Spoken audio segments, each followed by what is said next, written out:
صل على سيدتنا فاطمة وسيدتنا زينب وسيدنا حسن وسيدنا حسين وعلى آله وصحبه وبارك وسلم رب العالمین والصلاة والسلام علی سید الانبیاء والمرسلین اللہم صلی علی سیدنا و مولانا محمد وعلی آلہ و اصحابہ وبارک وسلم وصلی علیہ۔ دنیا کی تمام دیکھنے والوں کو، تمام چاہنے والوں کو، تمام پیار کرنے والوں کو، اور جہاں جہاں تک اس وقت میری آواز کو سنا اور مجھے دیکھا جا رہا ہے، جنید اقبال کی جانب سے انتہائی محبت کے ساتھ السلام علیکم۔ ایک بار پھر ناظرین، آپ کو پر نور صبح میں صبح نور کے ساتھ میں دل کی گہرائیوں سے خوش آمدید کہتا ہوں، اور آئیے بلا توقف چلتے ہیں حضرت ابو انیس محمد برکت علی علیہ رحمہ کی تالیف اسماء النبی کریم صلی اللہ علیہ وآلہ وسلم سے رسول اللہ صلی اللہ علیہ وآلہ وسلم کا ایک اسم مبارک پڑھنے اور سننے کی سعادت حاصل کرتے ہیں۔ سیدنا المعز صلی اللہ علیہ وآلہ وسلم، ہمارے سردار سراپا رحمت، درود و سلام بھیجے اللہ آپ صلی اللہ علیہ وآلہ وسلم پر، آپ صلی اللہ علیہ وآلہ وسلم کے آل پاک پر، اور صحابہ کرام رضوان اللہ تعالیٰ علیہم اجمعین پر۔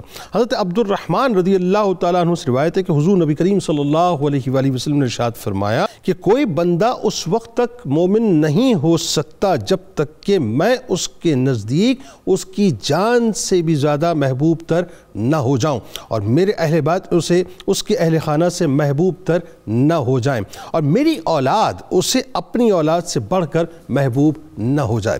ناظرین کرام، آج انشاءاللہ مل کر دوسری صدی ہجری میں چلتے ہیں اور وقت کے امام محمد بن حسن شیبانی رحمۃ اللہ علیہ کی بارگاہ میں ہدیہ عقیدت پیش کرتے ہیں۔ انتہائی بلند پایہ ہستی ہیں ناظرین۔ بات یہ ناظرین کہ امام اعظم امام ابو حنیفہ رحمۃ اللہ علیہ کے شاگرد خاص اور مشیر خاص امام مالک رحمۃ اللہ علیہ کے فیض یافتہ 7 دنوں میں قرآن حفظ کرنے والے وقت کے امام اور اپنے دور میں علم کے مینار بننے والے امام محمد بن حسن شیبانی رحمۃ اللہ علیہ وہ ہستی ہیں جو حسن و جمال میں بے مثال تھے، ذہانت و فطانت میں باکمال تھے، اور علم میں لازوال تھے۔ امام محمد رحمۃ اللہ علیہ کے صحیفہ زندگی میں تمام انسانی اوصاف بدرجہ اتم تو موجود تھے، لیکن علم و فضل کے نقوش ان سب میں سب سے زیادہ نمایاں اور سب سے زیادہ ظاہر تھے۔ کم سنی سے ناظرین کوفے کے بڑے بڑے شیوخ کے دروس میں شریک ہونے والے، فطری استعداد اور صلاحیت اور کوفے کے علمی ماحول نے کم سنی ہی میں انہیں ایک قیمتی جوہر بنا کر پیش کر دیا تھا۔ غیر معمولی ذہانت کے ساتھ ساتھ اللہ تبارک و تعالیٰ نے ظاہری حسن و جمال بھی حیران کن حد تک عطا فرمایا تھا کہ خوبصورتی کا یہ عالم تھا کہ آپ کا چہرہ چاند کی طرح چمکتا دمکتا تھا، جسے دیکھ کر غیر مسلم اکثر یہ کہا کرتے تھے کہ چھوٹے محمد رحمۃ اللہ علیہ کا حسن و جمال ایسا ہے تو بڑے محمد صلی اللہ علیہ وآلہ وسلم کے حسن و جمال کا کیا ہی عالم ہوگا۔ آپ رحمۃ اللہ علیہ ناظرین 4 سال تک فقیہ اعظم امام ابو حنیفہ رحمۃ اللہ علیہ کی خدمت میں رہے اور ان سے استفادہ کرتے رہے، ظاہری اور باطنی علوم ان سے حاصل کیے، اور اس قدر مہارت حاصل کی کہ آپ حدیث اور فقہ کے استاد، امام اور مجتہد مانے جانے لگے۔ آپ کے شاگردوں میں وقت کے جلیل القدر محدثین اور فقہاء شامل ہیں۔ ناظرین کرام سنتے جائیے یہ کتنی قداور شخصیت ہے۔ آج ہم اگر مگر بٹ میں الجھے ہوئے ہیں، لیکن جو لوگ کام کرنے والے تھے وہ کام کر کے چلے گئے ناظرین۔ گو کہ ناظرین آپ رحمۃ اللہ علیہ عربی النسل نہیں تھے، لیکن ان کی فصاحت اور بلاغت کا یہ عالم تھا کہ جو عربی بولنے والے تھے وہ بھی آپ کے فن کا اعتراف کیا کرتے تھے۔ علمی کمال کے ساتھ ساتھ آپ رحمۃ اللہ علیہ بے حد عبادت گزار تھے۔ رات کے 3 حصے کرتے تھے، ایک حصے میں عبادت فرماتے تھے، دوسرے حصے میں قرآن و حدیث کا مطالعہ کرتے تھے، اور تیسرے حصے میں آپ آرام فرمایا کرتے تھے۔ یہ امام محمد رحمۃ اللہ علیہ کی ناظرین خوش قسمتی تھی کہ ان کو امام اعظم رحمۃ اللہ علیہ اور امام مالک رحمۃ اللہ علیہ جیسے 2 عظیم اماموں سے شرف تلمذ حاصل ہوا، یعنی ایک طرف فقہ کے سمندر اور دوسری طرف علم حدیث کے سمندر سے آپ فیض یاب ہوئے۔ تمام اساتذہ ان کی ذہانت اور ذکاوت کے ناظرین قائل تھے۔ امام مالک علیہ رحمہ ان کے بارے میں فرماتے ہیں کہ مشرق سے اس نوجوان امام محمد جیسا کوئی ذکی اور ذہین آدمی میرے پاس نہیں آیا۔ امام شافعی علیہ رحمہ فرماتے تھے کہ میں نے امام محمد رحمۃ اللہ علیہ جیسا ذکی نہیں دیکھا۔ دوسری روایت میں آتا ہے کہ میں نے ان جیسا عاقل اور فہیم نہیں دیکھا۔ امام ذہبی رحمۃ اللہ علیہ نے لکھا ہے کہ دنیا کے ذکی اور فہیم تر انسانوں میں آپ تھے۔ اسی ذکاوت اور ذہانت اور علمی ذوق اور انہماک کا نتیجہ تھا ناظرین کہ 20 ہی برس کی عمر میں، صرف 20 برس کی عمر میں مسند درس کی زینت بنائے گئے اور کوفہ، بصرہ، شام، ہرات، رے، نیشاپور، حلب، بخارا اور اقصائے مغرب یعنی غرض دنیا اسلام کے گوشے گوشے سے تشنگان علم آ کر اس سرچشمہ علم سے سیراب ہونے لگے۔ آپ رحمت اللہ علیہ ناظرین کی شخصیت وہ تھی کہ اس کا ایک منفرد پہلو یہ بھی تھا کہ مذاہب اربعہ یعنی حنفی، شافعی، مالکی اور حنبلی میں سے ہر ایک نے آپ سے بالواسطہ یا بلا واسطہ استفادہ کیا ہے۔ مجبوراً قاضی القضاء کا آپ نے منصب سنبھالا، مگر حق گوئی اور طبیعت میں عدل و انصاف کا یہ عالم تھا ناظرین کہ ہارون رشید کے روب و دبدبے سے بھی آپ نہ ڈرے اور قید و بند کی صحبتیں برداشت کرنے کے باوجود بھی آپ نے اس کے سامنے سر نہ جھکایا۔ نہایت کشادہ دست تھے، فیاض تھے، سخی تھے۔ اپنے والد سے جو بھی دولت آپ کو ملی تھی وہ سب انہوں نے اپنی تعلیم پر خرچ کر دی تھی۔ طلباء کے ساتھ انتہائی اس نے سلوک کے ساتھ پیش آتے تھے اور آپ کا یہ وصف بڑا نمایاں تھا کہ بسا اوقات جب آپ کے پاس کچھ نہ ہوتا تو آپ دوسروں سے لے کے بھی لوگوں کی مدد کر دیا کرتے تھے اور طلباء کی بھی مدد کر دیا کرتے تھے۔ حلم اور بردباری کے آپ مجسمہ تھے کہ آپ کے مزاج کے خلاف بہت سی باتیں ہو جایا کرتی تھیں لیکن اس کے باوجود بھی آپ برداشت کر جایا کرتے تھے۔ اخلاق و کردار میں انتہائی ممتاز تھے۔ رات کو بہت کم سوتے تھے ناظرین اور اکثر وقت آپ کا مطالعے میں گزرتا تھا۔ جب کوئی مسئلہ حل ہو جاتا تھا تو فرماتے تھے کہ بھلا شہزادوں کو یہ لذت کہاں سے نصیب ہو سکتی ہے؟ کسی نے پوچھا کہ آپ سوتے کیوں نہیں ہیں تو فرمایا کہ میں کیسے سو جاؤں، آخری جملے ادا کر رہا ہوں ناظرین، میں کیسے سو جاؤں جب لوگوں کی آنکھیں شرعی مسائل میں ہم پر اعتماد کر کے سوئی ہوئی ہیں۔ یہ وہ ہستیاں ہیں ناظرین کہ جنہوں نے زندگی علم حاصل کرنے اور علم منتقل کرنے میں لگا دی کہ ان کا احسان عظیم ہے امت پہ کہ جنہوں نے اپنے کردار کے ذریعے، اپنے علم کے ذریعے سے رہتی دنیا تک ہمارے قلوب کو روشن کر دیا ہے۔ 3 شخصیات ہمارے ساتھ موجود ہیں جو یقیناً کسی تعارف کی محتاج۔ پہلی شخصیت ممتاز عالم دین ہیں، میرے دل کے بہت قریب ہیں، بہت پیارے ہیں، جناب مفتی محمد فاروق القادری صاحب تشریف فرما ہے۔ دوسری شخصیت ممتاز عالم دین، بہت ہی خوبصورت شخصیت، جناب علامہ بدرالزماں قادری صاحب تشریف فرما ہے۔ اور تیسری شخصیت ممتاز عالم دین، بہت پیاری شخصیت، جناب پروفیسر بشارت صدیق ہزاروی صاحب تشریف فرمائے۔ تینوں آپ کو السلام علیکم، خوش آمدید۔ مفتی صاحب آپ سے آغاز کرتے ہیں، شخصیت بہت عظیم، بہت بڑی، اور آج تو مطلب جتنا کام آپ نے کیا ہے، جب تاریخ کے جھروکوں میں ہم جھانک کے دیکھتے ہیں تو مجھے خوشی اس بات کی ہوتی ہے کہ اس طرح کی شخصیات جو ہیں کم از کم ان کے کارائے نمایاں محفوظ کیے ہیں ہم نے تاریخ کے اندر۔ آغاز کرتے ہیں امام محمد بن حسن شیبانی رحمۃ اللہ علیہ کا خاندانی تعارف پہلے آپ بتلائیے، پھر آپ کی ولادت، اور پھر جو حسن و جمال کا میں نے تھوڑا سا ذکر کیا وہ بتائیے، پھر ایک بات جو خاص طور پہ آپ کی ذہانت کے بڑے چرچے اور بنیادی تعلیم و تربیت آپ نے کیسے حاصل کی؟ بسم اللہ الرحمن الرحیم۔ جنید بھائی، بہت اہم موضوع ہے، اور جو قوم اپنے تابناک ماضی سے جڑی رہے کوئی شک نہیں کہ اس کا مستقبل روشن ہوتا ہے۔ واہ۔ اور جو قوم اپنے ماضی سے کٹ جائے اور اسے اپنے ماضی سے تقویت اور قوت حاصل ہونا بند ہو جائے اس کا پھر مستقبل بھی تاریک ہو جاتا ہے۔ ایسا ہی اپنے ماضی سے جڑنے کے لیے ضروری ہے کہ ہم اپنے اکابرین کی خدمات کا مطالعہ کریں، انہیں سمجھیں، انہیں جانیں۔ جس شخصیت کا آج ہم ذکر کر رہے ہیں دنیا اسلام کی مایہ ناز شخصیت ہے، جن کی خدمات سے صبح قیامت تک صرف مسلمان ہی نہیں بلکہ عالم انسانیت استفادہ کرتی رہے۔ واہ۔ امام محمد بن حسن شیبانی رحمہ اللہ، آپ کے آباء اور اجداد کا اصل تعلق تھا سیریا، شام کے ایک شہر ہراستہ سے۔ اچھا، یہ غوطہ کے قریب ہے، ٹھیک ہے، اور غوطہ شہر کے بارے میں آپ جانتے ہیں اس کا قرب قیامت سے بڑا گہرا تعلق ہے۔ وہاں سے آپ کی فیملی منتقل ہوئی عراق کی ایک بستی واسط میں، ٹھیک ہے، اور واسط سے پھر یہ دوبارہ منتقل ہو گئے کوفہ شہر میں۔ ٹھیک۔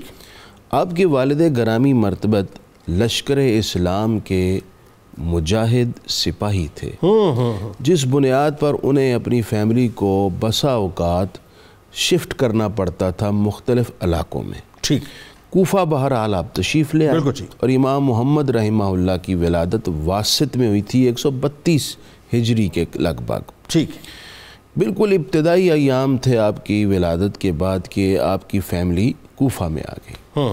جس ماحول میں آپ نے آنکھ کھولی اس دور میں کوفہ شہر علم و فن کا مرکز تھا، اور نور علم یوں سمجھ لیجئے کہ سمٹ کر کوفہ میں محصور تھا۔ ایسا ہی ہے، ٹھیک ہے۔ یہ وہ وقت تھا جب کوفہ میں حضرت امام الائمہ سیدنا امام اعظم ابو حنیفہ رحمہ اللہ کا علمی طوطی بولتا تھا۔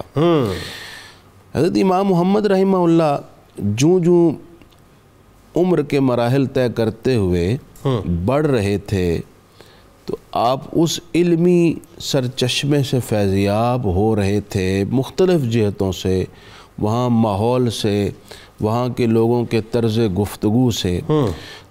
تھوڑے سے آپ بڑے ہوئے، آپ کی عمر تھی تقریباً 13 سال۔ ٹھیک ہے۔ آپ حضرت امام اعظم ابو حنیفہ کا چرچا سن چکے تھے، آپ کو ایک مسئلہ درپیش تھا، آپ مسئلہ دریافت کرنے آئے۔ ٹھیک ہے۔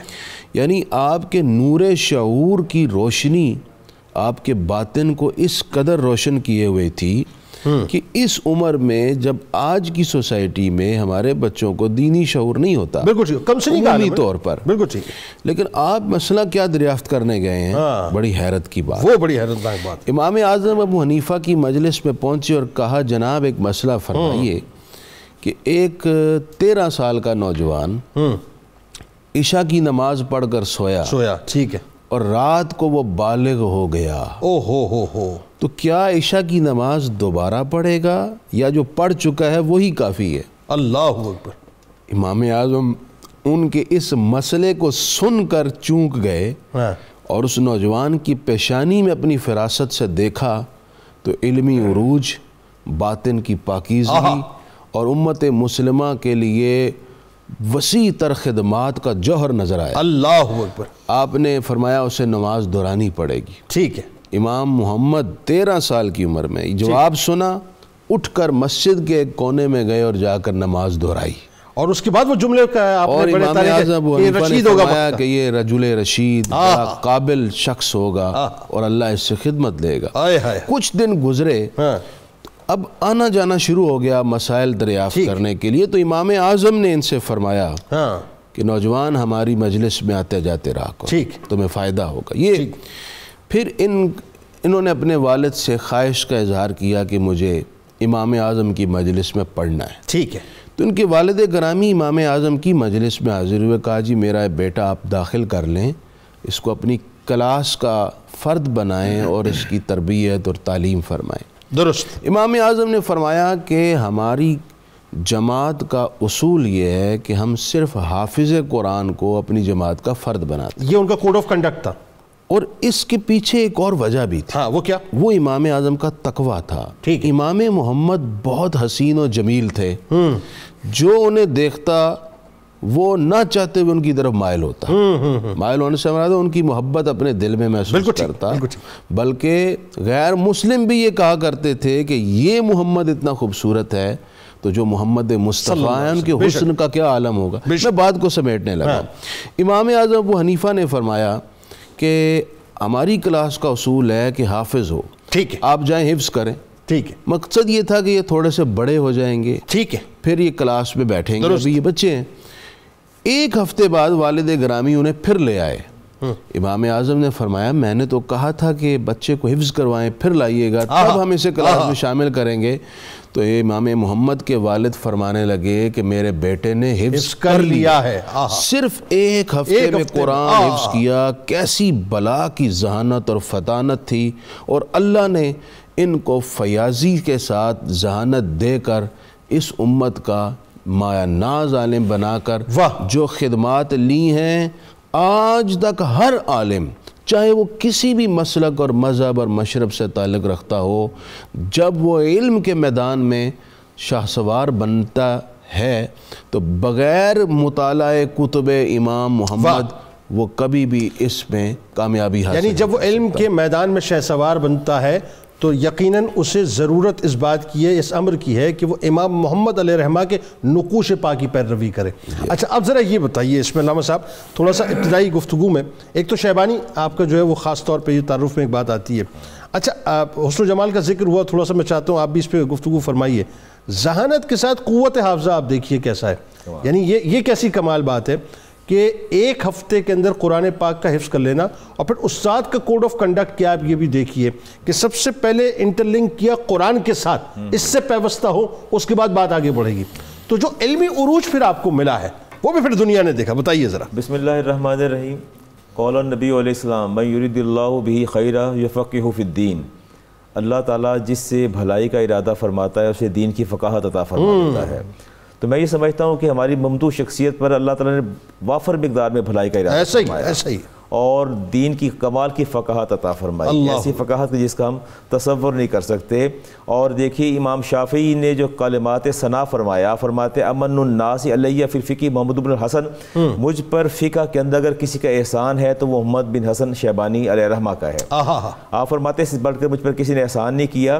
اور آپ آگے جا کے دیکھیے کہ امام محمد کی کتابیں ایسی کتابیں ہیں، فقیر محمد جہلمی فرماتے ہیں کہ عیسائی عالم نے متعدد لوگوں سے مباحثے کیے، نتیجہ نہیں نکلا، لیکن جب امام محمد کی جامع کبیر پڑھی تو فوراً ایمان لے کے آ گئے اور کہنے لگے کہ میں یہ سمجھتا ہوں کہ اگر امام محمد اس کتاب کو بطور دلیل پیش کرتے اور نبوت کا دعویٰ کر دیتے معاذ اللہ تو یقیناً جو ہے لوگ اس کو تسلیم کر لیتے۔ اس پائے کی وہ کتاب انہوں نے تحریر فرمائی۔ محدث اور فقیہ میں ایک بنیادی فرق ہے، محدث کا دائرہ کار جو ہوتا ہے وہ حدیث اور علوم حدیث تک ہوتا ہے، لیکن جو فقیہ ہوتا ہے اس کا دائرہ کار اس سے زیادہ وسیع ہوتا ہے، وہ قرآن، حدیث اور فقہ تینوں علوم کا جامع ہوتا ہے۔ تو امام محمد علیہ الرحمہ جو تھے وہ عالم بالقرآن بھی تھے، عالم بالسنہ بھی تھے، حدیث کے بھی ماہر تھے، قرآن کے بھی ماہر تھے اور فقہ کے بھی ماہر تھے، اور فقہ اور علم حدیث دونوں سمندروں سے فیضیاب ہوئے، اور دونوں سمندروں سے فیضیاب ہوئے۔ امام شافعی علیہ رحمہ فرماتے ہیں کہ امام محمد نہ ہوتے تو مجھ پر کبھی بھی علم کی راہیں منکشف نہ ہوتی۔ اچھا، حالانکہ خود مجتہد ہیں، امام زمانہ فرماتے ہیں اگر امام محمد نہ ہوتے تو مجھ پر کبھی علم کی راہیں منکشف نہ ہوتی۔ تمام لوگ فقہ میں اہل عراق کے عیال ہیں، اور اہل عراق جو ہے اہل کوفہ کے عیال ہیں، اہل کوفہ امام اعظم کے عیال ہیں۔ امام شافعی فرماتے ہیں تو میں یہ کہنا چاہتا ہوں کہ اہل زمین میں فقہ میں امام اعظم کے سارے عیال ہیں۔ اللہ، اتنا یعنی کمال کی بات فرمائی۔ آپ دیکھیے کہ امام محمد دفاع کیسا کرتے ہیں اپنے مسلک کا، اور حنفیت کا دفاع کیسے کرتے ہیں۔ امام عیسیٰ بن ابان جو ہے وہ کمال کے حافظ حدیث، بلکہ یوں کہیے کہ اسلام کے اسکول آف تھاٹ کا دفاع کیا، اصل بات تو یہ پریویلنگ اسکول آف تھاٹ۔ تو آپ دیکھیے کہ وہ امام عیسیٰ بن ابان جو ہے حدیث کے جید عالم اور حافظ بھی ہیں، لیکن امام محمد سے فکری بود ہے۔ آپ سے پوچھا گیا، جب آپ سے سوال کیا کہ آپ ایسا، محمد بن سما نے سوال کیا کہ فکری بود کیوں ہے، آپ دور کیوں رہتے ہیں، تو وہ فرماتے ہیں کہ اصل میں مکتب ابی حنیفہ کے متعلق جو لوگ ہیں وہ قیاس کو پریفر کرتے ہیں حدیث پر۔ ٹھیک ہے، آپ انہیں لے گئے امام محمد کی بارگاہ میں، جماعت کے ساتھ نماز ادا کی، بعد میں آپ نے فرمایا، محمد بن سما نے فرمایا کہ یہ عرض کیا کہ یہ ان کی نظریات ہیں، تو آپ نے بڑے پیار سے فرمایا بیٹا میری بات سنو، ایسی بات کبھی نہیں کہتے، ایسی بات نہیں کہتے، بلکہ جب تک خود نہ سن لو کسی کے خلاف گواہی نہیں دیتے، اور میرے پاس بیٹھو مجھ سے بات کرو۔ امام عیسیٰ بن ابان جو کہ حافظ حدیث تھے، انہوں نے 25 حدیث امام محمد کی خدمت میں کے سامنے پیش کی، آپ کے سامنے پیش کی، اور امام محمد نے ایک ایک حدیث پر بحث کی اور بتایا کہ کون سی حدیث سے منسوخ ہے، اور وہ دیکھ رہے تھے اور سوچتے چلے جا رہے تھے، اور جاتے ہوئے جو تاریخی جملہ کہا وہ قابل غور ہے۔ فرماتے ہیں کہ مجھے علم نہیں تھا کہ اللہ کی سلطنت میں ایسے عالم اور عارف موجود ہیں جو لوگوں کے درمیان اللہ کی باقاعدہ حجت ہے، اور اعتراف کر کے وہاں سے نکلے۔ یقیناً یہ بہت بڑا کمال اور انعام تھا۔ اچھا، ان کے مزاج میں ایک بات تھی کہ ہر چیز کی ڈگنگ کرتے تھے، ہر سوال پہ، ہر بات پہ، یا کوئی اگر عقدہ حل نہیں ہو رہا ہوتا تھا اس کی تہ تک جا کے اس کو تلاش جاتے تھے، یہ ان کا کمال تھا۔ اور امام شافعی فرماتے ہیں کہ واحد میری زندگی میں ایسی شخصیت آئی ہے، میں نے جس سے مسئلہ پوچھا ان کی پیشانی پہ بل ضرور آیا، لیکن امام محمد واحد ایسی شخصیت تھے کہ جن کی پیشانی پہ کبھی تیوری نہیں چڑھی اور کبھی بل نہیں آیا، بلکہ بڑی محبت کے ساتھ انہوں نے مجھے مسئلہ بھی بتایا اور مجھے سمجھایا بھی صحیح۔ فرماتے ہیں کہ ہمیشہ ان کی محبت جو ہے میرے لیے، جو اپنے حسن جمال کمال کی بات کی، حسن تو کمال کا تھا نا، حسن تو کمال کا تھا، لوگ چہرہ دیکھ کے ایمان لے آتے تھے۔ وہ ابو نواس کیا جو انہوں نے کہا، قطع کہا، اس کا ایک شعر میرے سامنے ہے، کانا فی وجہی صباح و لیل، کہ آپ کا چہرہ ایسا تھا کہ چہرے پر سورج بھی، رات بھی تھی اور اس کے اوپر دن بھی تھا، نزعوا لیلۃ او ابقوا صبح، جب آپ کے بال منڈوا دیے گئے، حلق کروا دیا گیا تو آپ فرماتے ہیں کہ حسن اور نکھر کے سامنے آ گیا۔ یہ امام ابو حنیفہ رحمۃ اللہ علیہ نے سجیسٹ کیا تھا کہ ان کے والد کو کہا تھا کہ اتنے حسین ہے کہ ان کے بال منڈوا دیے جائیں تاکہ لوگوں کی نظریں نہ لگیں اس پہ، اور پھر وہ کپڑوں کے لیے بھی جو ہے کہا تھا کہ ذرا سا کپڑے جو ہے تھوڑا سا پراگندہ ہو تاکہ لوگ جو ہے اس طرح سے توجہ نہ رکھیں۔ ہاں، اس میں کوئی شک نہیں، فرماتے ہیں کہ بال منڈوانے کا نتیجہ کیا نکلا ہے، نزعوا لیلۃ، رات تو جاتی ہے، ابقوا صبح، ان کے چہرے پر صبح اور زیادہ روشن ہو گئی۔ تو کمال امام اعظم کے دو جملے بڑے زبردست جو آپ نے، جیسے کہ مفتی صاحب نے پہلے ذکر فرمایا، رجل رشید ثابت ہوگا، ایک آپ نے یہ جملہ فرمایا، اور دوسرا جب امام محمد نے دوبارہ پھر کسی موقع پر سوال فرمایا تو آپ نے فرمایا کہ یہ سوال آپ کا ذاتی ہے، بذات خود فرمایا ہے یا کسی سے پوچھا ہے؟ کہا یہ سوال میرا ذاتی ہے، میں نے پوچھا۔ فرمایا آپ تو بڑے مردوں کی طرح سوال کرتے ہیں، بڑے علماء کی طرح سوال کرتے ہیں۔ فرمایا امام محمد، بات یاد رکھیے گا، جلد زمانہ آپ کو قابل تقلید امام پائے گا، جلد زمانہ آپ کو قابل تقلید امام پائے گا۔ میں یہاں عرض کروں گا، اتقوا فراست المومن فانه ينظر بنور اللہ، میرے نبی نے ارشاد فرمایا کہ مومن کی فراست سے ڈرو، وہ اللہ کے نور سے دیکھتا ہے۔ امام اعظم نے اللہ کے نور سے دیکھ لیا، امام محمد ان قریب زمانے میں قابل تقلید امام رشید فرمایا تو زمانے کے لیے رشید ہو گئے۔ بات تھوڑا سا اور آگے بڑھاتے ہیں، جو امام اعظم امام ابو حنیفہ علیہ رحمہ کا ذکر آیا کہ 4 برس آپ کو تقریباً، اچھا ظاہر ہے آپ مجھ سے بہت بہتر آپ لوگ جانتے ہیں کہ فقہ کے حوالے سے 4 برس کچھ بھی نہیں ہوتے، لیکن وہی بات ہے اللہ تبارک و تعالیٰ نے جو ہے وہ ان کی تشنگی کو جو ہے مٹانا تھا، ان کو سیراب کرنا تھا، تو امام ابو یوسف علیہ رحمہ پھر ظاہر ان کے ساتھ آپ کا ایک تعلق جڑ گیا۔ امام ابو یوسف علیہ رحمہ کے بعد پھر ظاہر علم حدیث کا معاملہ ہے، تو مدینہ شریف کے اندر مدینہ پاک میں امام مالک علیہ رحمہ تشریف فرمائے، ان کی خدمت میں جانا، پھر وہاں سے لوٹ کے جو موطا امام مالک کا خاص طور پہ آپ نے درس دیا ہے کوفے میں، ذرا بتائیے کہ یہ جو ٹرانزٹری پیریڈ ہے، یعنی کہنے کو بہت آسان ہے لیکن اس پہ عمل کرنا انتہائی مشکل ترین کام ہے۔ بسم اللہ الرحمن الرحیم والصلاة والسلام علی سید الانبیاء والمرسلین۔ جنید بھائی، جو آج شخصیت ہیں جن کا ذکر ہم کر رہے ہیں، امام محمد بن حسن شیبانی رحمۃ اللہ علیہ، امام اعظم ابو حنیفہ رحمۃ اللہ علیہ سے 4 سال کا عرصہ آپ نے پڑھنے کے بعد جو استفادے کا موقع آپ کو ملا، ان کے وصال کے بعد حضرت امام ابو یوسف رحمۃ اللہ علیہ کی خدمت میں آپ حاضر ہوئے۔ یہ جو عرصہ ہے یہ تقریباً 10 سال کا بنتا ہے۔ اس میں آپ نے مختلف سفر بھی کیے ہیں اور کئی دوسرے شیوخ سے بھی آپ تعلیم حاصل کرتے رہے۔ امام محمد رحمۃ اللہ علیہ کا یہ کمال بھی تھا کہ آپ نے جتنے اساتذہ سے تعلیم پائی ہے وہ سارے اپنے اپنے زمانے میں علم و فن کے امام کہلاتے تھے۔ اب 4 اماموں سے بھی آپ کا تعلق ہے، جس طرح آپ نے انٹرو میں اشارہ بھی کیا کہ امام اعظم ابو حنیفہ رحمۃ اللہ علیہ اور امام مالک دونوں آپ کے اساتذہ میں شامل ہیں، اور امام احمد بن حنبل آپ کے بالواسطہ شاگرد ہیں، اور امام شافعی بلا واسطہ شاگرد ہیں، کیونکہ امام احمد بن حنبل امام شافعی کے شاگرد ہیں اور امام شافعی رحمۃ اللہ علیہ امام محمد بن حسن شیبانی کے شاگرد ہیں۔ یعنی وہ بات آگے جا کے آپ کریں گے، لیکن ایک جملہ آپ یہ دیکھیے کہ ظاہر امام اعظم امام ابو حنیفہ یہ تو ذرا سلسلہ انہی کا ہے، لیکن آپ خاص بات دیکھیے کہ امام مالک علیہ رحمہ کے ماننے والے بھی جب آپ نے پردہ فرمایا تو ان کو سننے کے لیے کوفے وہ میں عرض کرتا ہوں۔ اچھا، پھر امام ابو یوسف رحمۃ اللہ علیہ کی خدمت میں جب آپ حاضر ہوئے تو امام ابو یوسف رحمۃ اللہ علیہ کا طریقہ یہ تھا کہ ان کی جو مجلس فقہ تھی اس کا آغاز صبح ہو جاتا تھا۔ امام محمد رحمۃ اللہ علیہ صبح بعد شیوخ الحدیث کی خدمت میں حاضر ہوتے، حدیث سماعت کرتے۔ جب وہاں سے فراغت کے بعد وہ امام ابو یوسف کی مجلس میں پہنچتے تو یہاں سے بہت سے مسائل پر گفتگو ہو چکی ہوتی تھی، لیکن امام ابو یوسف رحمۃ اللہ علیہ آپ سے اس قدر محبت بھی کرتے تھے، رعایت کرتے تھے آپ کی، کہ وہ ان مسائل کو دوبارہ بیان کرتے تھے امام محمد کی خاطر۔ پھر اس قدر آپ کی محبت تھی، اس قدر تعلق تھا کہ یہ عام عوام الناس کے اندر بھی یہ بات جانی چاہیے کہ ان تینوں شخصیات کا آپس میں کتنا گہرا تعلق۔ سراج الامہ امام اعظم ابو حنیفہ، امام محمد اور امام ابو یوسف کہ فقہ کے اندر ایک اصطلاح استعمال ہوتی ہے شیخین کی، اس سے مراد ہے امام اعظم ابو حنیفہ اور امام ابو یوسف۔ صاحبین کی اصطلاح استعمال ہوتی ہے، اس سے مراد امام ابو یوسف اور امام محمد ہے۔ اور ایک اصطلاح استعمال ہوتی ہے طرفین کی، اس سے مراد امام اعظم ابو حنیفہ اور امام محمد ہے۔ یہ تینوں شخصیات اس طرح آپس میں جڑی ہوئی سبحان اللہ۔ پھر امام ابو یوسف رحمۃ اللہ علیہ کی ساتھ محبت کا عالم یہ تھا کہ آپ فرماتے ہیں کہ علم کی توقیر اور علماء کی عزت میں نے امام ابو یوسف سے سیکھی۔ سبحان اللہ۔ وہ آپ بیان کرتے ہیں کہ جب پہلی مرتبہ میں سراج العلوم امام اعظم ابو حنیفہ رحمۃ اللہ علیہ کی مجلس میں پہنچا تو میں نے ایک سوال کیا جو مناسب نہیں تھا، تو میں نے یہ کہا کہ تم میں سے امام ابو حنیفہ کون ہے؟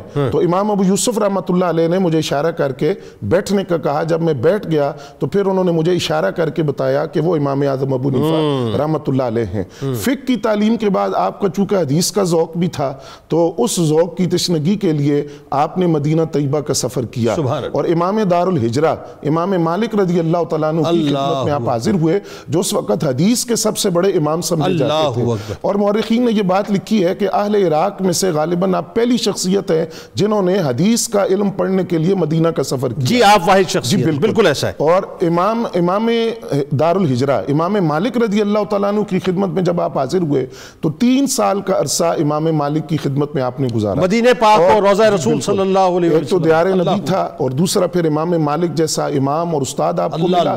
3 سال آپ وہاں ان کی خدمت میں رہے اور 700 احادیث آپ نے سماعت کی۔ جب آپ واپس آئے امام مالک رضی اللہ تعالیٰ عنہ سے اصول تعلیم کے وقت، تو آپ نے پھر عراق کے اندر مجلس حدیث قائم کی۔ اس میں ایک دن آپ نے اس بات کے لیے مقرر کیا جس میں صرف امام مالک کی روایات کو بیان کیا جاتا تھا۔ اب جس دن وہ امام مالک کی مرویات کو بیان کیا جاتا اس دن ایک رش ہوتا تھا، ہجوم ہوتا تھا، لوگ سننے کے لیے آتے تھے۔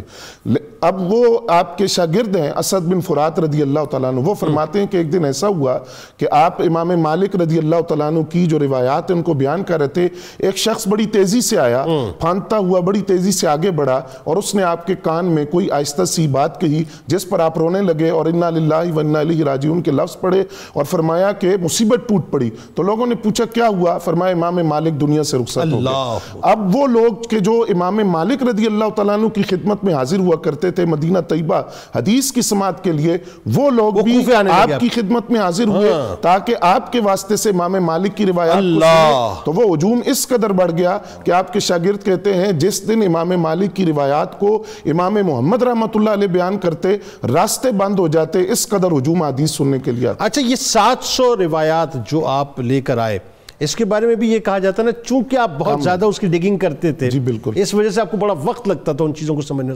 ایسا ہی تھا؟ بالکل ایسا ہے کہ وہ جب آپ گہرائی میں جاتے تھے نا جی، بہت گہرائی میں چلے جاتے تو وہ ظاہری بات ہے کہ استاد کی طرف سے پھر کوئی تھوڑا سا اظہار ہوتا تو آپ مسجد کے کونے میں بیٹھ کر ان حدیث کو سماعت کرتے اور ان پر غور و فکر کرتے۔ آئے ہائے ہائے، ناظرین کرام ہمارے ساتھ رہیں۔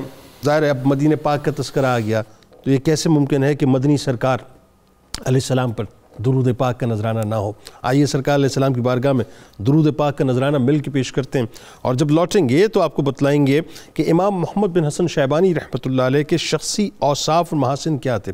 ایک طرف تو ناظرین آپ یہ کارنامے دیکھ رہے ہیں نا، اور اب آپ ذرا ایک بات اور محسوس کیجئے گا جو آپ کو وقفے کے بعد بتائیں گے کہ وہ جو اللہ سے تعلق تھا وہ کیسا قیمتی تھا، کیسا حسین تھا، اور پھر وہ جو توجہ تھی اللہ کی بارگاہ میں وہ آپ کی کیا تھی۔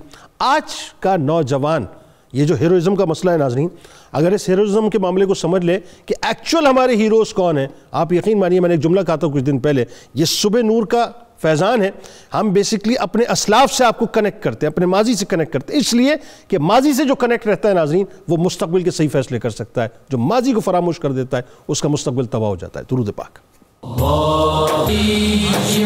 سیدتنا فاطمہ وعلی آلہ وصحبہ وبارک وسلم اللہم صل فاطمہ وسیدتنا زینب وسیدنا حسن وسیدنا حسین وعلی آلہ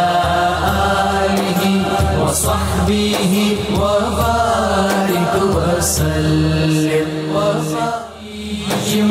سیدتنا فاطمہ وسیدتنا زینب وسیدنا حسن۔ ایک بار پھر ناظرین میں آپ کو خوش آمدید کہتا ہوں۔ دوسری صدی ہجری میں اس وقت ہم موجود ہیں ناظرین، اور امام وقت امام محمد بن حسن شیبانی رحمۃ اللہ علیہ جو شاگرد خاص ہیں امام ابو حنیفہ رحمۃ اللہ علیہ کے، ان کی بارگاہ میں موجود ہیں، اور یہ وہ لیڈرز ہیں ناظرین، وہ رہنما ہیں، وہ امام وقت ہیں، وہ ائمہ ہیں بنیادی طور پہ، کہ جنہوں نے ہمیں صحیح معنوں میں دین اسلام پر چلنا سکھایا، جنہوں نے یہ بتلایا کہ قربانیاں تو انہوں نے دی ہیں لیکن رہتی دنیا تک اس کے ثمرات ہم محسوس کرتے رہیں گے۔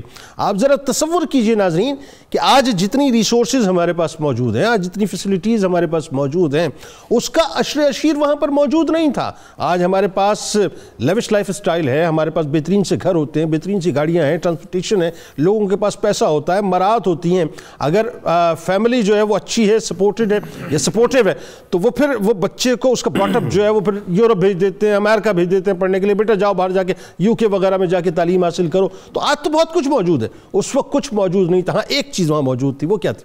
وہ للہیت تھی ناظرین، وہ سرکار علیہ السلام کی محبت تھی، وہ دین اسلام پر مر مچنے کا جذبہ تھا۔ اسی جذبے نے ناظرین امام محمد بن حسن شیبانی رحمۃ اللہ علیہ کو وقت کا اتنا بڑا امام بنا دیا کہ آج بھی 14 صدیاں بیتنے کے بعد بھی ہم سر جھکا کر ان کی بارگاہ میں کھڑے۔ کاش ہمارے نوجوانوں کو سمجھ آئے صاحب کہ انہیں ڈسٹریکٹ کرنے کی کوشش کی جا رہی ہے، ہمیں ڈسٹریکٹ نہیں ہونا ہے، بلکہ انہی نفوس کو جو ہے، انہی کے قدموں کو جو ہے، اسی کی پیروی کرنی ہے۔ مفتی صاحب ذرا بتائیے کہ اب بنیادی طور پہ اب دیکھیں، ایک تو علم کے حوالے سے، تحصیل علم کے حوالے سے جو آپ کی محنت ہے، جو تقاضا ہے، لیکن اس کے ساتھ ساتھ آپ کا جو تعلق اللہ سے، آپ کی عبادات کا معاملہ، پھر اخلاق و عادات آپ کی کتنے کمال ہیں، یعنی جو آپ کی شخصی اوصاف و محاسن کو اگر میں مجموعی طور پہ سمجھنا چاہوں تو بتائیے، اور آپ کے تلامذہ میں کے بارے میں ہمیں ضرور بتائیے گا۔ بسم اللہ الرحمن الرحیم۔ جنید بھائی، زہد و تقوی اور اللہ سے تعلق یہ اتنی امپورٹنٹ چیز ہے جو علم کے اندر نفع بخشتی ہے، جس کا ذکر حدیث میں علم نافع کے حصول کے لیے دعا کی صورت میں آیا ہے۔ بالکل، علم نافع بغیر اللہ سے جڑے حاصل نہیں ہو سکتا۔ واہ! ان اسلاف کی زندگی میں، ان کے کام میں برکت اسی لیے تھی کہ یہ علم کے لیے بھی تگ و دو کرتے اور اللہ سے بھی جڑے رہتے۔ اللہ، ان میں سے کسی ایک چیز کو آپ مس کر دیں تو آپ کمال حاصل نہیں کر سکتے۔ بالکل ٹھیک۔ امام محمد رحمۃ اللہ علیہ کو اللہ تعالیٰ نے یہ شرف بخشا تھا کہ وہ رات کو 3 حصوں میں تقسیم کرتے۔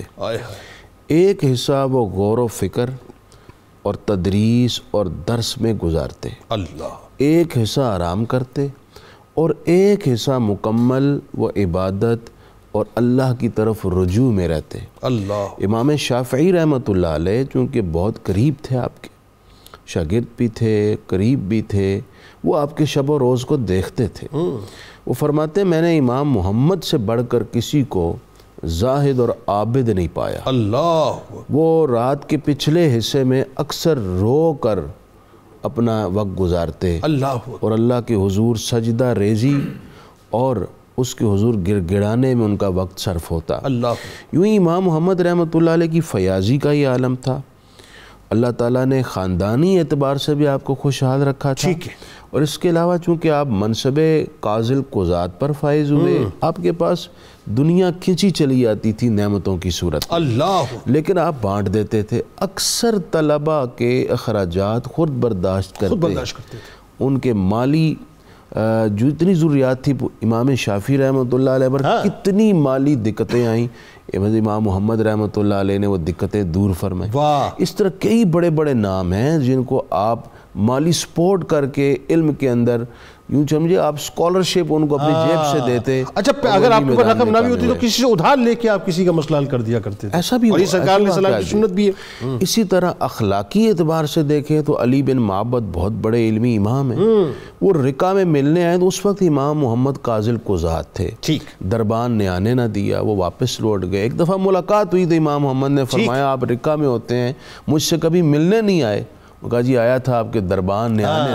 فرمایا کون تھا وہ دربان، مجھے نام بت۔ کہتے ہیں کہ میں نے نام نہ ذکر کیا کہ آپ سزا دیں گے، لیکن آپ نے تمام دربانوں کو بلایا اور فرمایا یہ علی یا کوئی بھی مجھ سے ملنے آئے ٹھیک ہے تو اس کو روکا مت جائے، ٹھیک، مجھ سے ملوایا کرو، نہ جانے کوئی کس غرض سے ملنے آئے اور میری وجہ سے اس کی غرض پوری ہو جائے۔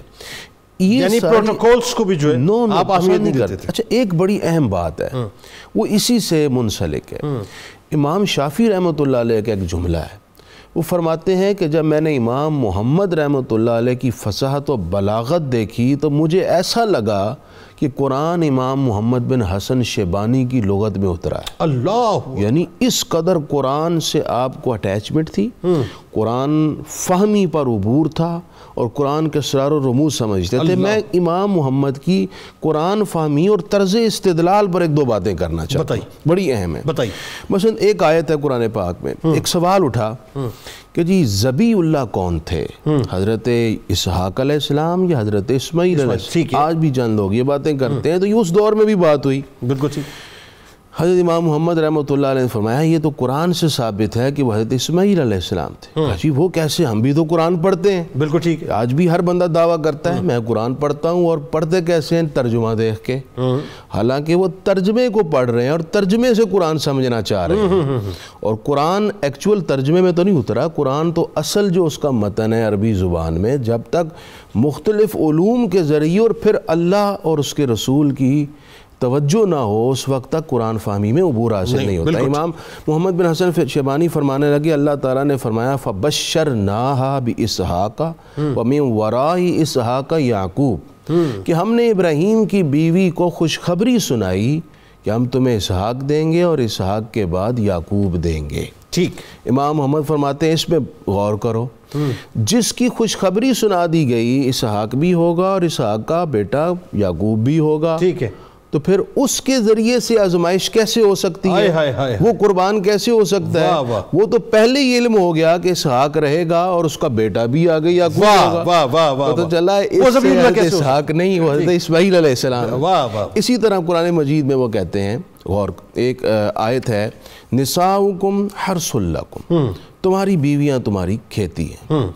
اب اس آیت کے تحت وہ آپ فرماتے ہیں حضرت عبداللہ بن مسعود رضی اللہ تعالیٰ عنہ کی روایت، عبداللہ بن عمر رضی اللہ تعالیٰ عنہ کی روایت ہے، اور یہ کتاب الآثار امام محمد کی پڑھنی چاہیے، ٹھیک ہے، جس میں وہ امام اعظم ابو حنیفہ کے استدلال کردہ ہر مسئلے کے ساتھ حدیث لے کر آتے ہیں، درست، جس سے پتہ چلتا ہے کہ امام اعظم ابو حنیفہ جو احادیث کے بہت بڑے حافظ تھے، اور آپ کسی نہ کسی آیت اور حدیث سے مسئلہ استدلال کرتے، ٹھیک ہے۔ خود امام محمد کا اس امت پر بڑا احسان ہے، 1,00,000 مسائل کا استدلال کر کے امت کو تحفہ دیا ہے۔ اللہ، 1,00,000 مسائل۔ اچھا یہ وہی بات ہے کہ رات کی کسی پہر جو ہے وہ آپ ایسے نارملی آپ کپڑوں کا بھی خیال نہیں رہتا تھا اور آپ بس مسائل میں ہی جتے رہتے تھے، جی تب گھر والوں کو بھی کہہ رہا تھا بہت بڑا مسئلہ ہو جائے تو میرے پاس آنا۔ امام شافعی رحمۃ اللہ علیہ فرماتے ہیں کہ ایک دفعہ میں رات کو امام محمد کے پاس تھا، تو آپ نے اپنے ٹانگیں سمیٹ کرنا لیٹے، آنکھیں بند تھی،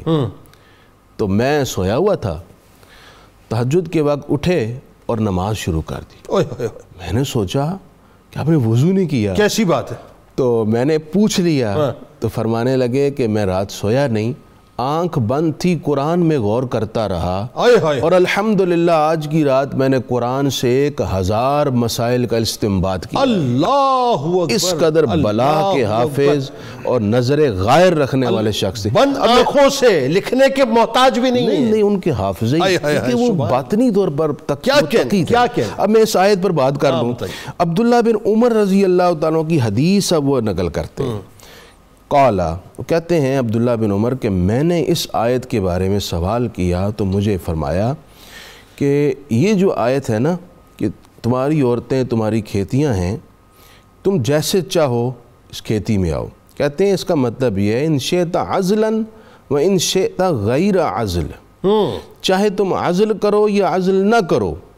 اب امام محمد فرماتے ہیں وَبِهِ نَاخُذُ وَهُوَ قَوْلُ أَبِي حنیفہ، یہی اسی سے ہم استدلال کر کے اسی مسئلے پر قائم ہیں، اور یہی قول امام اعظم ابو حنیفہ کا ہے۔ اس کا مطلب یہ ہے کہ چاہے تو تم اولاد کا حصول کرو یا اولاد کا حصول نہ تمہارا مقصود ہو، اس سے پتہ چلا کہ فقہ حنفی میں خاندانی منصوبہ بندی بھی مشروط حد تک جائز ہے کسی شرعی وجوہات کی بنا پر، اور یہی قول اس حدیث میں حضرت امام محمد نقل کر کے فرما رہے ہیں، یہی امام اعظم کا قول ہے، ہمارے استاد صاحب کا، ثابت یہ کر رہے ہیں کہ امام اعظم ابو حنیفہ ہر مسئلے کا استنباط کسی نہ کسی حدیث سے کرتے ہیں۔ واہ واہ، بات آگے بڑھاتے ہیں، اور اس میں اب ذرا علامہ صاحب یہ بتائیے کہ اب بات آ گئی کہ اللہ تبارک و تعالیٰ نے ایک تو یہ کہ آپ کو جو علمی عروج ملا، اس میں ہم نے تھوڑی سی گفتگو ابتدا میں کی ہے، لیکن جو خاص طور پہ آپ کی تصانیف، آپ کی علمی خدمات، اور پھر اللہ تبارک و تعالیٰ نے جو ظاہر اس وقت اس معاشرے میں جو آپ کو مقام عطا کیا، تو اکابرین امت نے جس انداز سے آپ کی توصیف کی ہے، پھر بتائیے۔ اچھا دیکھیے، میں یہاں ایک بطور خاص بات کروں گا کہ رومن ایمپائر جو ہے، ان کے رومن لاز جو ہیں وہ اس وقت پریویل کرتے ہیں، پوری دنیا ان سے استفادہ کرتی ہے، لیکن یہ ایک پرسیپشن بالکل پریویل کر رہی ہے کہ اگر کسی نے امام محمد کی المبسوط پڑھی ہے، اچھا المبسوط، تو اس میں ان کی دقت نظری دیکھ کے یہ کہنا پڑتا ہے کہ جو قوانین آپ نے بیان کیے ہیں اس پر جو ہے غالب ہیں۔ اتنی کمال کی بات ہے۔ جہاں تک آپ کے علم کی بات ہے تو امام شافعی فرماتے ہیں کہ میں نے 10 سال آپ کی شاگردی اختیار کی ہے، فرماتے ہیں لو کان کلم علی قدر عقلہ، اگر آپ اپنے خدا داد عقل کے مطابق کلام فرماتے، ما فہمنا کلامہ، آپ کا کلام قطعاً نہ سمجھ پاتے، اور فرماتے ہیں یکلمون علی قدر عقولنا، وہ ہماری عقل کے مطابق کلام کرتے، اتنا ان کو کلام پر ملکہ تھا۔ یعنی اس کا مطلب یہ ہے کہ اس سے یہ بھی ثابت ہوا کہ خطبہ کو اور وائزین کو جو ہے وہ ذہنی سطح کو ملحوظ خاطر رکھتے ہوئے کلام کرنا چاہیے۔ اس کے اندر پیغام موجود ہے۔ امام شافعی جو فرما رہے ہیں، آپ فرماتے ہیں کہ امام ذہبی بہت جلد کسی کا اعتراف نہیں کرتے، آپ ایسی شخصیت فرماتے ہیں وَقَانَ مِن بَحُورِ الْعِلْمِ وَالْفِقْهِ، آپ علم کے سمندر بھی اور فقہ کے سمندر بھی آپ فرماتے ہیں۔ اور امام شافعی فرماتے ہیں مَا رَأَيْتُ رَجُلًا أَعْلَمَ بِالْحَرَامِ وَالْحَلَالِ، میں نے امام محمد سے بڑھ کے کوئی حلال و حرام کا امتیاز کرنے والا بندہ دیکھا نہیں، وَالْعِلَلِ وَالنَّاسِخِ وَالْمَنْسُوخِ، نہ ناسخ و منسوخ کو جاننے والا، نہ علت و اسباب کو جاننے والا، فرماتے ہیں میں نے بندہ نہیں دیکھا، وَلَا أَحْسَنُ نُطْقًا، اور بہترین کلام کرنے والا بندہ میں نے آپ سے بڑھ کے نہیں دیکھا، وَإِرَادًا، اور ڈگنگ کرنے والا بندہ، ڈیپتھ میں جا کے پاتال سے مسائل کو نکالنے والا بندہ میں نے نہیں دیکھا، فرماتے آپ سے بڑھ کر ما رأیت اعلم بکتاب اللہ من محمد کأنہ نزل علیہ نزل، فرماتے ہیں میں نے آپ سے بڑھ کے کوئی بندہ اللہ کی کتاب کا ماہر نہیں دیکھا، قرآن کا ماہر نہیں دیکھا، یوں محسوس ہوتا تھا جب قرآن نازل ہوا تو آپ موجود تھے یا آپ اسے تمام چیزوں کو استخراج کرتے۔ سر ایک بات بتائیے، ستاروں کی جھرمٹ علمی اعتبار سے موجود ہے، ظاہر کیا مدینہ کیا کوفہ، اور کوفہ تو ظاہر ہے مرکز تھا علم کا، اس میں اپنے آپ کو منوانا اور پھر اس طرح سے منوانا کہ وقت کے جو بڑے بڑے جید علماء ہیں وہ آپ کی تعریف و توصیف کریں۔ امام احمد بن حنبل فرماتے ہیں کہ میں احمد بن حنبل یہ کہتا ہوں کہ جس بات پر تینوں کا اتفاق ہو جائے، امام اعظم ابو حنیفہ کا، امام ابو یوسف کا اور امام محمد کا اتفاق ہو جائے، اس پر اختلاف کی گنجائش، مسئلے پر اس مسئلے میں اختلاف کی گنجائش رہتی نہیں۔ امام احمد بن حنبل فرما رہے ہیں، آپ سے پوچھا کہ آپ نے اس بات کیسے کہہ دی، فرماتے ہیں امام اعظم جیسا قیاس کا ماہر کوئی نہیں ہے، آپ قیاس کے سب سے بڑے ماہر ہیں، اور امام ابو یوسف سے زیادہ کسی کی آثار پر نگاہ نہیں ہے، اور امام محمد سے بڑھ کے عربی لغت کے جمی رموز کا واقف کوئی نہیں ہے۔ اچھا، وہ مجھے آپ کی بات سے بات یاد آ گئی، امام ابو یوسف علیہ رحمہ جو ہیں وہ ایک مسئلہ بیان کر رہے تھے، تو آپ امام محمد علیہ رحمہ نے فرمایا کہ نہیں یہ یوں نہیں یوں ہے، تو آپ نے فرمایا نہیں یہ یوں نہیں یوں ہے، اب اس میں بحث و مباحثہ ہوا، تو امام محمد نے فرمایا کہ یوں نہیں ہے، اب طے ہوا کہ کتاب لائی جائے، جیسے کتاب لائی گئی تو پتہ چلا کہ جو وہ مسئلہ انہوں نے پہلے سن رکھا تھا امام ابو یوسف سے ہی، تو انہوں نے بتایا کہ مسئلہ وہ اس طرح سے نہیں، اسی طرح سے جس طرح امام محمد علیہ رحمہ فرما رہے ہیں، اتنی کنٹرول ان کا مان۔ آپ نے فرمایا کہ حافظ ہو تو ایسا، حافظ ہو تو ایسا، جواب میں آپ نے فرمایا، امام ابو یوسف نے جو ہے فرمایا کہ حافظ ہو تو ایسا، یعنی کمال کی بات ہے، اور آپ کی اللہ نے کمال کی فطانت اور استخراج استنباط مسائل کا ایسے فرماتے تھے۔ خلیفہ نے پوچھا کہ آپ یہ فرمائیے کہ میں نے اپنی زوجہ سے کہا کہ امام عادل جو ہے، میں امام عادل اور امام عادل جنت میں جاتا ہے، اور لیکن اس نے جواب میں کہا کہ نہیں آپ ظالم ہیں، آپ جنت میں نہیں جائیں گے، تو آپ فرمائیے اس پر میں کیا کروں؟ تو آپ نے میں نہیں پریشان ہونے کی بات ہے، اتنی بات بتا دو، کیا تمہیں کبھی گناہ کرتے ہوئے اللہ سے اتنا خوف آیا کہ رب کے خوف سے گناہ کو چھوڑ دیا اور پیچھے ہٹ گئے؟ خلیفہ نے کہا ہاں کئی دفعہ ایسا ہوا۔ فرمایا پھر اطمینان رکھیے، اللہ کا ارشاد ہے وَلِمَنْ خَافَ مَقَامَ رَبِّهِ جَنَّتَانِ، جو گناہ کر رب کے سامنے کھڑا ہونے سے ڈر گیا اس کے لیے ایک نہیں دو جنتیں ہیں۔ خلیفہ اطمینان رکھیے، کچھ نہیں ہوتا۔ بات کو آگے بڑھاتے ہیں اور سبب کی طرف لے کے چلتے ہیں۔ اب وہ موقع ہے میرا خیال ہے جو موجودہ دور میں، چونکہ عہدہ قضا کی اب بات ہونے والی ہے، اور قاضی القضا کا جو آپ نے منصب سنبھالا وہ بھی ایک مجبوری کے تحت آپ نے سنبھالا، اچھا اس کی قبولیت کا معاملہ، پھر جو آپ نے کمال بات ہے، میرا خیال ہے کہ یہ آج کے دور میں بہت زیادہ سمجھے، خاص طور پہ جو عدل کی کرسیوں پہ لوگ تشریف فرما ہیں ان کے لیے بہت ضروری ہے اس بات کو سمجھنے کے لیے کہ ایکچولی منصب جو ہے اس کا کس بات کا متقاضی ہے۔ آپ ذرا بتائیے کہ آپ کی جرت، آپ کی حق گوئی، پھر قید و بند بھی ہوئی، بحالی بھی ہوئی، لیکن آپ نے جو ہے وہ ڈسٹریکٹ آپ نہیں ہوئے، بتائیے ذرا۔ جنید بھائی، امام محمد بن حسن شیبانی رحمۃ اللہ علیہ نے اپنی پوری زندگی کو علم کے لیے وقف کر رکھا تھا۔ آپ خود فرماتے ہیں کہ میرے والد سے جو مجھے وراثت ملی ہے وہ 30,000 دینار تھے، 15,000 میں نے فقہ کی تعلیم حاصل کرنے پر خرچ کر دیے اور 15,000 حدیث کا علم پڑھنے پر خرچ کر دیے۔ اللہ اکبر۔ دنیا کی طرف آپ کی کوئی رغبت نہیں تھی، کوئی نظر نہیں تھی۔ جب آپ کو یہ پیشکش کی گئی عہدہ قضاء کی شام کے ایک مضافاتی علاقے رقہ کے لیے، تو آپ نے پہل تو انکار کیا۔ امام ابو یوسف رحمۃ اللہ علیہ نے اس عہدے کو قبول کرنے کی یہ وجہ پیش کی کہ اس طرح جو حنفی فقہ ہے اس کو ایک آئینی حیثیت حاصل ہو جائے گی اور مسلک امام اعظم ابو حنیفہ جو ہے وہ فروغ پائے گا۔ اس بنیاد پر آپ نے اس عہدہ قضاء کو قبول کر لیا، لیکن اعدلوا ہوا اقرب للتقویٰ کی عملی تصویر بن کر عہدہ قضاء پر آپ فائز ہوئے، جس میں کسی امیر غریب کا لحاظ کا مسئلہ نہیں تھا، جو شرعی فیصلہ تھا وہ آپ جاری فرماتے اور بڑے دبنگ فیصلے آپ نے کیے۔ اسی طرح ایک معاملہ آپ کے پاس آیا کہ خلیفہ وقت ہارون الرشید نے یحییٰ بن عبداللہ نامی ایک صاحب کو امان لکھ کر دی ہے۔ ٹھیک ہے، کچھ عرصے بعد خلیفہ کو کسی وجہ سے وہ شخص پر غضبناک ہو گئے، ناراضگی ہو گئی، تو کہا کہ میں وہ اپنی امان بھی توڑتا ہوں اور میں قتل کا حکم دیتا ہوں۔ اور اس کے لیے خلیفہ وقت نے جو مختلف قاضی تھے ان کو اکٹھا کیا کہ وہ سارے فتویٰ دے دیں، جواز کا ایک راستہ نکل آ جائے اور مجھے سوالوں کے جواب نہ دینے پڑے۔ اب اس میں امام محمد بن حسن شیبانی رحمۃ اللہ علیہ آپ نے فرمایا کہ میں تو اپنی رائے تبدیل نہیں کروں گا، اور جو حقیقت ہے وہ یہ ہے کہ امان کو اب توڑا نہیں جا سکتا، جو امان دی تھی وہ ٹھیک تھی، اب اس کا قتل کرنا یا امان کو توڑنا یہ جائز نہیں ہے، اور میں اس کے حق میں جو خلیفہ وقت بات کہہ رہے ہیں میں اس کے حق میں فتویٰ نہیں دے سکتا۔ بالکل ٹھیک ہے، تو یہ وہی طریقہ تھا جو ہمارے اسلاف کا تھا، تو آپ ڈٹ گئے، اس بات پر آپ کو عہدہ قضاء سے معزول کر دیا گیا۔ پھر ایک اور بات بھی ملتی ہے کہ مثلا خلیفہ وقت جب آتے تو لوگ اٹھ کر کھڑے ہوتے، آپ اٹھ کر نہیں کھڑے ہوتے، آپ سے وجہ پوچھی گئی، آپ نے فرمایا یہ خدام کا کام ہے، علماء کا کام نہیں ہے، علماء کا مقام مرتبے سے بہت اونچا ہے۔ اس کو ذرا ریپیٹ کیجئے اس جملے کو۔ خلیفہ وقت کے آنے پر لوگ احتراماً اٹھ کر کھڑے ہوتے، لیکن آپ جو تھے امام محمد بن حسن شیبانی بیٹھے رہتے، تو تنہائی میں بلا کر اس نے وجہ پوچھی تھی کہ آپ اٹھ کر کیوں نہیں کھڑے ہوتے؟ فرمایا یہ آپ کے خدام کا کام ہے، علماء کا کام نہیں ہے، علماء کا مقام اس سے بہت بلند ہے، اور یہ ہمیں سمجھنا چاہیے آج کے دور میں۔ جی بالکل، یہی وجوہات تھی کہ آپ کو قید کر دیا گیا اور جو عہدہ قضاء تھا اس سے معزول کر دیا گیا۔ اتفاق ایسا ہوا کہ کچھ ہی عرصے بعد ہارون الرشید کی اہلیہ نے اپنی کچھ جائیداد وقف کی، اس وقف کے لیے اس نے امام محمد سے درخواست کی کہ آپ مجھے وقف نامہ لکھ کر دیں، تو آپ نے فرمایا کہ چونکہ مجھے عہدہ قضاء سے اور افتاء کے منصب سے ہٹا دیا گیا ہے لہذا یہ اب میری ذمہ داری نہیں ہے۔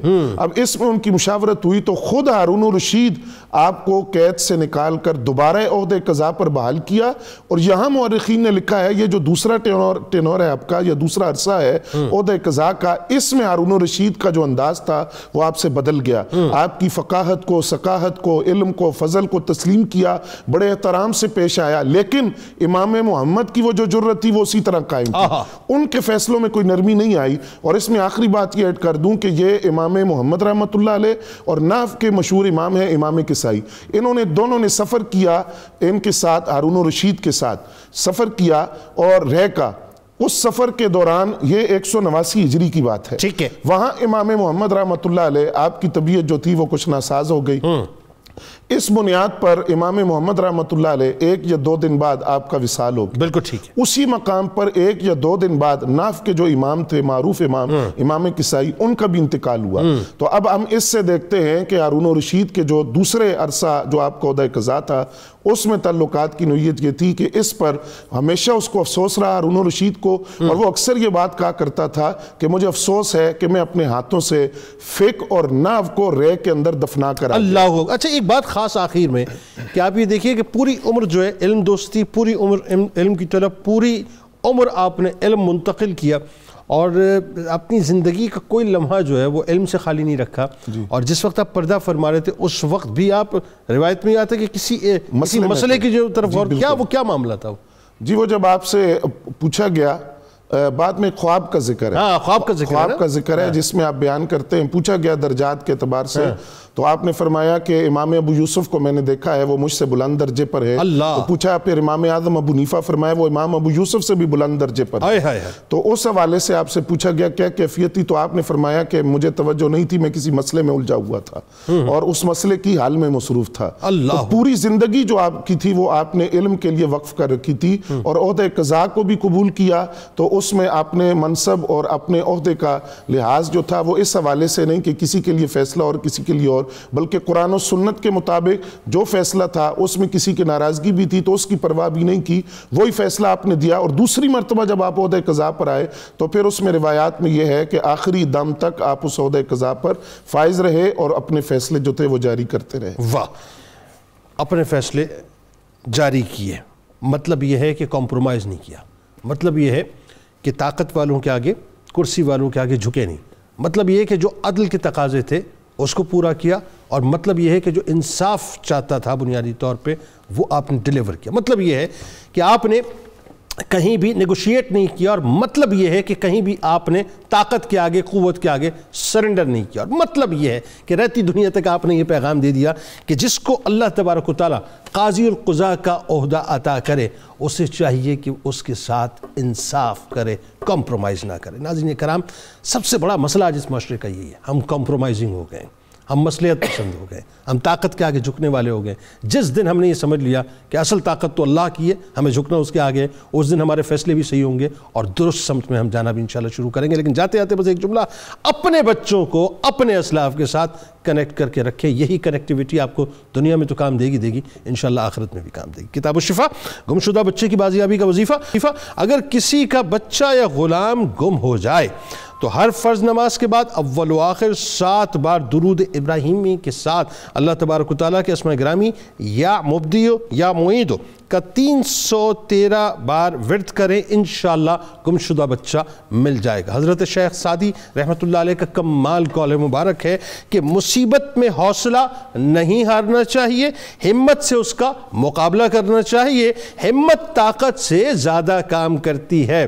روزنامہ 92 نیوز میں آج مضمون ضرور پڑھیے گا. امام محمد بن حسن شیبانی رحمۃ اللہ علیہ کے حوالے سے. ٹویٹر پہ ہمیں ضرور فالو کیجیے گا، فیس بک پیج کو لائک کیجیے گا، یوٹیوب چینل کو سبسکرائب کیجیے گا، بیل آئیکن کو ضرور کلک کیجیے گا. آپ وہاں موجود ہیں، ہم یہاں موجود ہیں، مل کے انشاءاللہ نعرہ لگائیں گے. لیکن آئیے تجدید عہد وفا کرتے ہیں. لا یؤمن احدکم حتی اکون احب الیہ من والدہ وولدہ والناس اجمعین. اللہ تعالیٰ آپ کا، ہمارا، ہم سب کا، پاکستان کا اور امت مسلمہ کا حامی و ناصر ہو. آمین. پاکستان کا مطلب کیا؟ لا الہ الا اللہ محمد رسول اللہ صلی اللہ علیہ وسلم.